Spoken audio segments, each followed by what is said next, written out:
Hello viewers, இன்றைக்கி நம்ம என்ன பார்க்க போகிறோம்னா கெமிஸ்ட்ரியில் ஒரு டாபிக் பார்க்க போகிறோம். SN2 மெக்கானிசம் அப்படின்னா என்ன அப்படின்னு சொல்லி நம்ம இப்போ பார்க்க போகிறோம். ஓகே, முதல்ல SN2 மெக்கானிசம் நம்ம பார்க்குறதுக்கு முன்னாடி நியூக்ளியோஃபிலிக் சப்ஸ்டியூஷன் ரியாக்ஷன்ஸ் அப்படின்னா என்ன நம்ம பார்த்துடலாம். நியூக்ளியோஃபிலிக் சப்ஸ்டிடியூஷன் ரியாக்ஷன்ஸ் அப்படின்னா என்ன நம்ம பார்த்துடலாம். நியூக்ளியோஃபிலிக் சப்ஸ்டியூஷன் ரியாக்ஷன் அது பார்க்குறதுக்கு முன்னாடி முதல்ல இந்த டேர்ம் நியூக்ளியோஃபைல் அப்படின்னா என்ன நம்ம தெரிஞ்சுக்கணும். நியூக்ளியோஃபைல்ன்றது எலக்ட்ரான் ரிச் ஸ்பீஷீஸ் அப்படின்னு சொல்லுவாங்க. ஸோ எலக்ட்ரான் ரிச் ஸ்பீஷீஸ்னாவே நீங்கள் ஐடென்டிஃபை பண்ணியிருக்கணும். இது எங்கே அட்டாக் பண்ணும்? எலக்ட்ரான் டெஃபிஷியன்ட் ஏரியாஸில் மட்டும்தான் அட்டாக் பண்ணும். ஓகேவா? இப்போது நியூக்ளியோஃபிலிக் சப்ஸ்டிடியூஷன் ரியாக்ஷன் அப்படின்னா என்ன அப்படின்னா, it is a reaction in which a nucleophile replaces already existing nucleophile is called nucleophilic substitution reactions அப்படின்னு சொல்லுவோம். ஓகே, இப்போ வந்துட்டு இந்த நியூக்ளியோஃபிலிக் சப்ஸ்டிடியூஷன் ரியாக்ஷன்ஸில் சப்ஸ்ட்ரேட் வந்துட்டு ஹாலோ ஆல்கேன்ஸ் அப்படின்னு சொல்லுவோம். ஹாலோ ஆல்கேன்ஸ் தான் வந்துட்டு இந்த நியூக்ளியோஃபிலிக் ரியாக்ஷன்ஸ்க்கு வந்துட்டு சப்ஸ்ட்ரேட்டாக இருக்குது. அதாவது ஹாலோ ஆல்கேன்ஸில் தான் வந்துட்டு நியூக்ளியோஃபிலிக் சப்ஸ்டிடியூஷன் ரியாக்ஷன்ஸ் மேஜராக காணப்படுதுன்னு சொல்கிறாங்க. இதில் என்ன ஆகுதுன்னா, முதல்ல ஒரு நியூக்ளியோஃபைல் வந்துட்டு போய் ஒரு அல்கில் ஹாலைடு அட்டாக் பண்ணுது. ஓகேவா? அட்டாக் பண்ணும்போது என்ன ஆகும்னா, இந்த எக்ஸுன்றது ஹாலஜன்னா என்ன? குளோரினாகவும் இருக்கலாம், புரோமினாக இருக்கலாம், அயோடினாக இருக்கலாம், ஃப்ளூரினாக இருக்கலாம், என்ன வேணால் இருக்கலாம். இந்த நியூக்ளியோஃபைல் போய் இதை அட்டாக் பண்ணி என்னவா ஃபார்ம் ஆகுது அப்படின்னா, அந்த கார்பன் கூட நியூக்ளியோஃபைல் போய் அட்டாச் ஆகிக்குது. அட்டாச் ஆகி நமக்கு ஒரு ஹாலைடு அயான் அயானை வந்துட்டு ப்ரொடியூஸ் பண்ணுது. அதாவது Cl-, Br- அந்த மாதிரி இருக்கும். ஓகேவா? ஸோ இதுதான் வந்துட்டு main picture of nucleophilic substitution reaction சொல்லுவோம். ஓகே, இப்போது இந்த நியூக்ளியோஃபிலிக் சப்ஸ்டிடியூஷன் ரியாக்ஷன்ஸில் என்ன மேஜரான பார்ட் இருக்குது, எதனால் இது நடக்குது அப்படின்னா, நீங்கள் முதல்ல இந்த கார்பன் ஹாலஜன், அதாவது இந்த ஹாலோ ஆல்கினை பார்த்தீங்கன்னா, கார்பனுக்கு வந்துட்டு நமக்கு ஏற்கனவே தெரியும், halogen is more electronegative than carbon. எலக்ட்ரோநெகட்டிவ்னா என்ன பண்ணும்? எலக்ட்ரான்ஸை தன் பக்கமாக இழுத்துக்கும். அப்போது இங்கே இருக்க எலக்ட்ரான்ஸை தன் பக்கமாக இழுக்கிற டெண்டன்சி இந்த எக்ஸுக்கு இருக்குது. It is more electronegative. அப்போது எக்ஸ் மேலே ஒரு பார்ஷியல் நெகட்டிவ் சார்ஜு, கார்பன் மேலே ஒரு பாசிட்டிவ் சார்ஜ் இருக்கும். Nucleophiles are always negative charge species. ஞாபகம் வச்சுக்கோங்க. ஏன்? Because they are electron rich அப்படின்னு சொல்லுவோம்.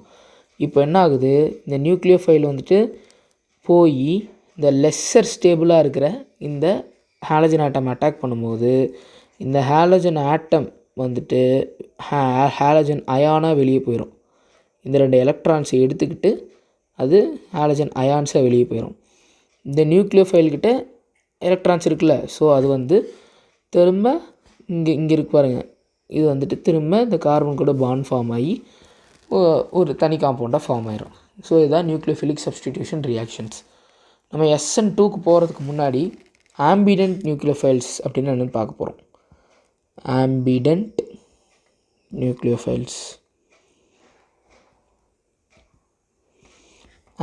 நியூக்ளியோஃபைல்ஸ்ன்றது ஒன்றும் இல்லை. ஆம்பிடென்ட் அதாவது ஆம்ஃபிபியன்ஸ் அப்படின்னா நம்ம என்னென்னு கேள்விப்பட்டிருக்கோம். அதுக்கு வந்துட்டு 2 லிவிங் ஸ்டேட்ஸ், அது இல்லைன்னா 2 இடத்துல அதால் இருக்க முடியும். எக்ஸாம்பிள் ஃப்ராக் எடுத்துக்கிட்டோம்னா அது லேண்ட்லேயும் இருக்கும், வாட்டர்லேயும் இருக்கும். கரெக்டாக? அதே மாதிரி ஆம்பிடென்ட் நியூக்ளியோஃபைல்ஸில் வந்துட்டு 2 சைட்ஸ் ப்ரெசென்ட் ஆகிருக்கும்.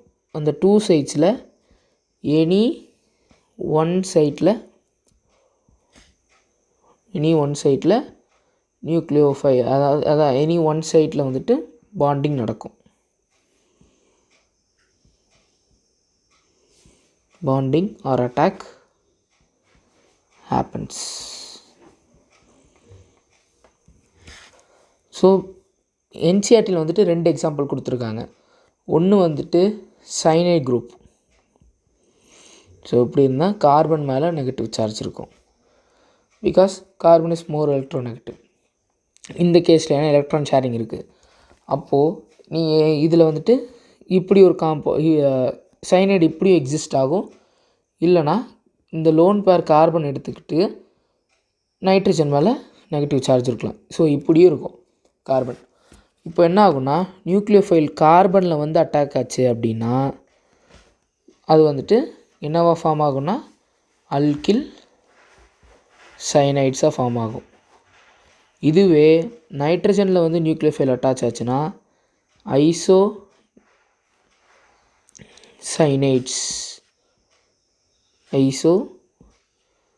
சைனைட்ஸ் ஃபார்ம் ஆகும்.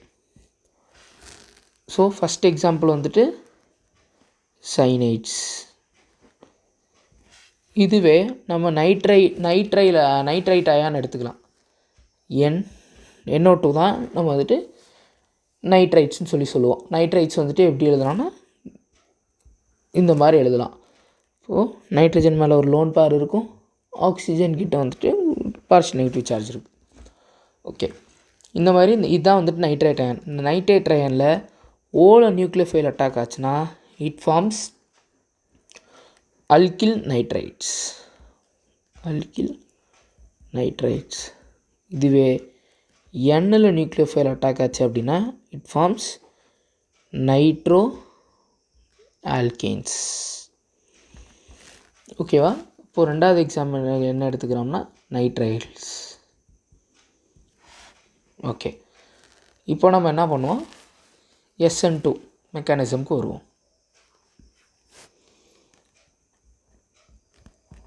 SN2 மெக்கானிசம்ன்றது ஒன்றும் இல்லை, இந்த எண்ணெய் 2ஆக பிரிங்க. அதாவது எண்ணெய் 2ஆக பிரிக்க தேவையில்லை, இதுலேருந்தே நம்ம எடுக்கலாம். Nucleophile substitution bimolecular. இப்போது நான் இதை எப்படி எழுதுவேன்னா பைமாலிகுலர் நியூக்ளியோஃபிலிக் சப்ஸ்டிடியூஷன் அப்படின்னு சொல்லி நம்ம எழுதுவோம். இதோ முதல்ல நம்ம வந்துட்டு இதோட ரியாக்ஷன் ரேட்டெல்லாம் வந்துட்டு பார்த்துடலாம். ஸோ சிம்பிளாக ஞாபகம் வச்சுக்கணுன்னா SN2னாலே செகண்ட் ஆர்டர் கைனடிக்ஸ்ன்னு ஞாபகம் வச்சுக்கோங்க. Second order kinetics. ஏன் செகண்ட் ஆர்டர் கைனடிக்ஸ் அப்படின்னா ரேட் வந்துட்டு எதெல்லாமோட டிபெண்ட் ஆகிருக்கும்னா சப்ஸ்ட்ரேட்டோட கான்சன்ட்ரேஷனோடையும் அதுவும் இல்லாமல் நியூக்ளியோஃபைலோட கான்சன்ட்ரேட் மேலேயும் டிபெண்ட் ஆகிருக்கும். Okay, so it follows second order கைனடிக்ஸ்ன்னு சொல்லுவோம். இங்கே சப்ஸ்ட்ரேட் என்னென்னு பார்த்தோம், ஹாலோ ஆல்கேன்ஸ், அப்புறம் நியூக்ளியோஃபைல்ஸ். ஓகே, இப்போ நான் வந்துட்டு மெக்கானிசம் பார்க்கலாம். மெக்கானிசம் வந்துட்டு ரொம்ப சிம்பிள். அதுக்கு முன்னாடி நான் ஒரு என்சிஆர்டி டயக்ராம் இதில் ஆட் பண்ணுறேன். ஓகே, இதுதான் நம்ம என்சிஆர்டியில் கொடுத்துருக்க எக்ஸாம்பிள். இந்த எக்ஸாம்பிளில் வந்து பார்த்துக்கிட்டிங்கன்னா இப்போது இந்த இடத்துல ஒரு கார்பன் இருக்குது. இந்த கார்பன் கூட குளோரினும் 3 ஹைட்ரஜன் ஆட்டமும் அட்டாச் இருக்குது. இப்போ இது என்னென்னு சொல்லுவோம், மெத்தில் குளோரைடு அப்படின்னு சொல்லுவோம். இந்த OH தான் வந்துட்டு நியூக்ளியோஃபைல். பார்த்தீங்களா, இதுக்கு நெகட்டிவ் சார்ஜ் இருக்குது. ஏன்னா O வந்துட்டு மைனஸில் லெஸ் ஸ்டேபிளாக இருக்கும். ஓகேவா? ஸோ இன்னொரு முக்கியமான மெயின் பாயிண்ட் என்ன அப்படின்னா இந்த நியூக்ளியோஃபைல் இந்த குளோரினை ரீப்ளேஸ் பண்ணுறதுக்கு இந்த குளோரினோட லெஸ் ஸ்டேபிளாக இருக்கணும். அப்படின்னா இந்த கார்பன் கூட அட்டாச் ஆகிருக்க ஹாலஜன் வந்துட்டு மோர் ஸ்டேபிளாக இருக்கணும். ஓகேங்களா? இப்போ வந்துட்டு இந்த சாலிடான வெஜ் இருக்குது பார்த்தீங்களா, இந்த சாலிட் வெஜ் இது என்ன ரெப்ரசன்ட் பண்ணுதுன்னா இந்த பாண்டு வந்துட்டு இந்த ஸ்க்ரீனுக்கு மேலே வெளியே வருதுன்னு அர்த்தம். இந்த ஸ்க்ரீனுக்கு வெளியே வருதுன்னு அர்த்தம். இந்த டாட்டாக இருக்கிற லைன் வந்துட்டு ஸ்க்ரீனுக்கு உள்ளே பாண்ட் இருக்கிற மாதிரி அர்த்தம். இந்த பிளெயின் லைன் வந்துட்டு ஸ்க்ரீனுக்கு மேலே இருக்கிற மாதிரி அர்த்தம். ஓகேங்களா? ஸோ கார்பன் ஆட்டமில் 3 ஹைட்ரஜன் ஆட்டம் அட்டாச் ஆகிருக்கு. அது இல்லாமல் ஒரு குளோரின் ஒரு ஹாலஜன் அட்டாச் ஆகிருக்கு. இப்போ என்ன ஆகுது அப்படின்னா த இன்கமிங் நியூக்ளியோஃபைல், இங்கே OH தான் நியூக்ளியோஃபைல். இந்த நியூக்ளியோஃபைல் இந்த ரியாக்ஷனை இன்டியூஸ் பண்ணுது. அதாவது என்ன பண்ணுதுன்னா இந்த அல்கில் ஹாலைடு கூட இன்ட்ராக்ட் பண்ணுது. இன்ட்ராக்ட் பண்ணும்போது என்ன ஆகும்னா முதல்ல இந்த கார்பன் ஹாலைடு பாண்டு பிரேக் ஆக ஆரம்பிக்கும். அதே மாதிரி சைமல்டேனியஸாக இந்த ஓக்கும் இந்த OHல் இந்த O இங்கே எழுதுகிறேன், இந்த ஓக்கும் இங்கே இருக்க கார்பனுக்கும் பாண்ட் ஃபார்ம் ஆகிக்கிட்டே இருக்கும். அதுதான் அந்த ஸ்டெப்பில் இப்போ காட்டியிருப்பாங்க. இந்த ஸ்டேட்டுக்கு பேர் டிரான்சிஷன் ஸ்டேட் அப்படின்னு சொல்லுவாங்க. முதல்ல என்ன ஆகும்னா இந்த கார்பனுக்கும் ஆக்சிஜனுக்கும் பாண்டு ஃபார்ம் ஆக இந்த கார்பனுக்கும் குளோரினுக்கு இருக்க பாண்டு பிரேக் ஆகிட்டே போகும். இந்த 2 ப்ராசஸும் சைமல்டேனியஸாக நடந்துக்கிட்டே இருக்கும். அதே மாதிரி சிங்கிள் ஸ்டெப் ப்ராசஸ்.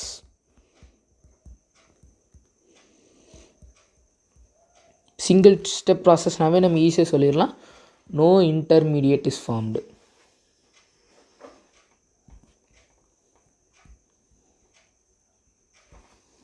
ஓகே, இப்போ என்ன ஆகுது அப்படின்னா சிம்பிளாக சொல்லணுன்னா இந்த நியூக்ளியோஃபைல் உள்ளே வர்றதுனால இந்த ஹெச் அப்படியே இந்த சைடு நகர்ந்துகிட்டே ஒரே பிளேனுக்கு உட்காந்துக்கும். 2 ஹெச்சும், அதாவது இருக்கிற 3 ஹெச்சும் கார்பனுக்கு சேம் பிளேனில் உட்காந்துக்கும். உட்காரும் போது என்ன ஆகும்னா இந்த பாண்ட் ஃபார்மேஷன் ஃபாஸ்ட்டாக நடக்கும். ஓகே, இப்போது இந்த இடத்துல நீங்கள் நல்லா நோட்டீஸ் பண்ணிங்கன்னா உங்களுக்கு தெரியும் கார்பன் கூட மொத்தம் எத்தனை பாண்ட் இருக்குன்னு பாருங்கள். 1 2 3 4 5. ஆனால் இது not possible. But it is possible only in this unstable transition state. இந்த இடத்துல பார்த்திங்கன்னா கார்பனுக்கு 5 பாண்ட் இருக்குது. அதுவும் இந்த அன்ஸ்டேபிள் டிரான்சிஷன் ஸ்டேட்டில் மட்டும்தான் இருக்கும். ஓகே, இன்னொரு விஷயம் பார்த்திங்கன்னா இங்கே இந்த எலக்ட்ரோநெகட்டிவ் ஆட்டம் ரைட் சைடில் அட்டாச் ஆகிருக்கு. ஆனால் இதுவே ஃபைனல் ப்ராடக்ட்டில் பார்த்திங்கன்னா OH அதாவது நியூக்ளியோஃபைல் ஆப்போசிட் சைடு லெஃப்ட் சைடில் அட்டாச் ஆகிருக்கு. இப்போ என்ன ஆகுதுன்னா இங்கே கான்ஃபிகரேஷன் இன்வர்ஸ் ஆஃப் கான்ஃபிகரேஷன் நடக்குது. இன்வர்ஸ் ஆஃப் கான்ஃபிகரேஷனாக ஒன்றும் இல்லை, நீங்கள் ஒரு அம்ப்ரெல்லா வச்சுருக்கீங்கன்னு வச்சுக்கோங்க. அதை அப்படியே உள்பக்கமாக திருப்புனீங்க அப்படின்னா என்னவாகும்? உள்பக்கமான இப்போ ஒரு அம்ப்ரெல்லா இப்படி இருக்குது அம்ப்ரெல்லான்னு வச்சுக்கோங்க. இப்போ இதில் காற்று அடித்தோடனே அம்ப்ரெல்லா என்ன ஆகும்னா இந்த மாதிரி மேலே போய்க்கும். ஸோ இந்த மாதிரி இன்வெர்ட் ஆகிக்கும். அதுதான் இன்வர்ஸ் ஆஃப் கான்ஃபிகரேஷன். ஸோ இந்த இடத்துல பார்த்திங்கன்னா முதல்ல கான்ஃபிகரேஷன் இப்படி இருந்திருக்கும். எக்ஸாம்பிள் இங்கே புரோமின் இருக்குது, இங்கே ஹைட்ரஜன் இருக்குது, இங்கே ஒரு ஹைட்ரஜன் இருக்குதுன்னு வச்சுக்கோங்க. இன்வர்ஸ் ஆஃப் கான்ஃபிகரேஷன் நடக்கும்போது இங்கே ஒரு மிரர் வச்ச மாதிரி இருக்கும். குளோரின் அந்த ஹைட்ரஜன் இங்கே இருக்கும். ஸோ இப்படி இருக்கும். இதுக்கு பேர் தான் இன்வர்ஸ் ஆஃப் கான்ஃபிகரேஷன் அப்படின்னு சொல்லுவாங்க. இந்த இடத்துல பார்த்திங்கன்னா உங்களுக்கு தெளிவாக தெரியும் இன்வர்ஸ் ஆஃப் கான்ஃபிகரேஷன் நடந்திருக்கு. ஓகே, இப்போ நம்ம என்ன பண்ண போகிறோம்னா இந்த டிரான்சிஷன் ஸ்டேட்டில் மட்டும்தான் கார்பன் 5 பாண்ட் ஃபார்ம் பண்ணியிருக்கோம். ஓகே, இப்போ ஸோ SN1 மெக்கானிசம் நம்ம இப்போ பார்த்துட்டோம். இப்போ SN1 மெக்கானிசம் எது ஃபாஸ்ட்டாக அண்டர்கோ பண்ணுது அப்படின்னா ப்ரைமரி அல்கில் ஹாலைடு தான் SN2 ரியாக்ஷன் ஃபாஸ்ட்டாக அண்டர்கோ பண்ணும். ப்ரைமரி, செகண்டரி, அப்புறம் தான் டெர்ஷியரி. ஏன் அப்படின்னா இப்போது ப்ரைமரி அல்கில் ஹாலைடு எக்ஸாம்பிள் பார்த்துட்டு இப்போ நம்ம ஒரு டெர்ஷியரி அல்கில் ஹாலைடு பார்க்கலாம். ஸோ நியூக்ளியோஃபைல் இங்கே இருக்குது. இது இப்போ அட்டாக் பண்ண போகுது. நான் இங்கே என்ன பண்ணுறேன்னா இங்கே ஒரு கார்பன் இருக்குது, it is attach to another carbon. இங்கே ஒரு CH3 இருக்குது, குளோரின், ஹைட்ரஜன்.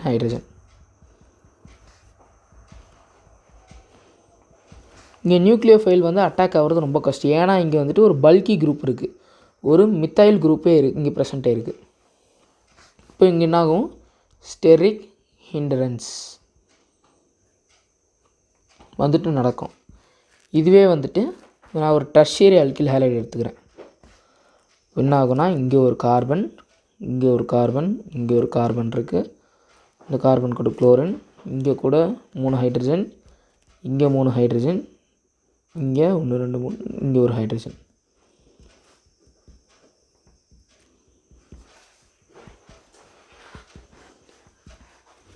இப்படி அட்டாச் ஆகிருக்கும் போது இங்கே 2 பல்கி குரூப்ஸ் ப்ரெசென்ட் ஆகிருக்கு.